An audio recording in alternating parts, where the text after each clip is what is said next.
Hi, this weekend I went to the cinema and saw Asteroid City, the latest film by Wes Anderson, the Texan auteur with the very specific visual style, deadpan sense of humour, and fondness for having stories nested within other fictional forms. Asteroid City is no exception. The framework of the movie is that it is a 1950s television play dramatising the production of a fictitious play, that play being Asteroid City, which is then presented to us in the form of a Anderson-style feature film.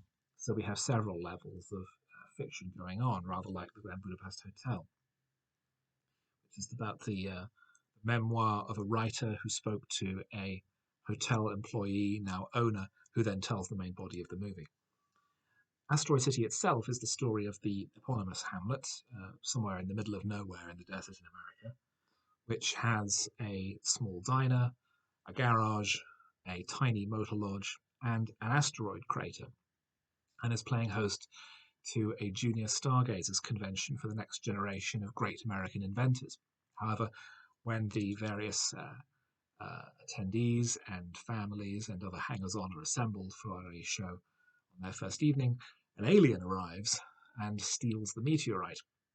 The army lock the entire town down, and the various characters are forced to stew there for the next week, getting to know each other and going from strangers to being far better acquainted.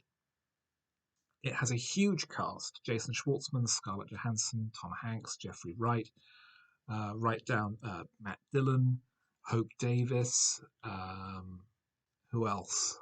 Bryan Cranston, Adrian Brody, Edward Norton, right down to a tiny cameo for Jeff Goldblum as the alien, of course. It's rather different from Anderson's other films, although it has the similar kind of deadpan humour and the symmetrical geometric framing. It's again a story of loss and tragedy are closest thing to a central character. Augie is a photographer mourning the loss of his wife a few weeks earlier, who hasn't even told his children at the start of the film, such is his difficulty in dealing with it. And the film shows us the stages of his grief, of reacquainting himself with his rather estranged father-in-law, played by Hanks, and becoming friends and perhaps developing a closer relationship with his neighbour in the motel, played by Scarlett Johansson.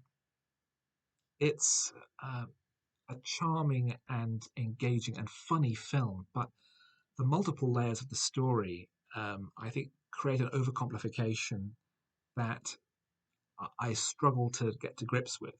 The outer layer is effectively the story of the play's production and the emotional tribulation of the people involved, and I couldn't get a connection between that and the main body of the film itself. I'm sure there is one because it's very unlike Anderson to be in any way sloppy in his execution, but the exact nature of that connection eluded me. I've enjoyed many of his previous films. I think The Life Aquatic with Steve Zissou and The Grand Budapest Hotel are my favourites, although I greatly enjoyed The French Dispatch from a couple of years ago. This is not his best work, but it's certainly one of his better films. Um, if you don't like Wes Anderson's work, then this is unlikely to win you over. His style is very much take it or leave it. I think The Grand Budapest Hotel would probably be the best place to start as his best film. But this is still idiosyncratically him. It's far from shallow, which other people have claimed simply because he has a very stylized visual style. It's emotionally difficult and complex. It's ambitious stylistically and in terms of its construction.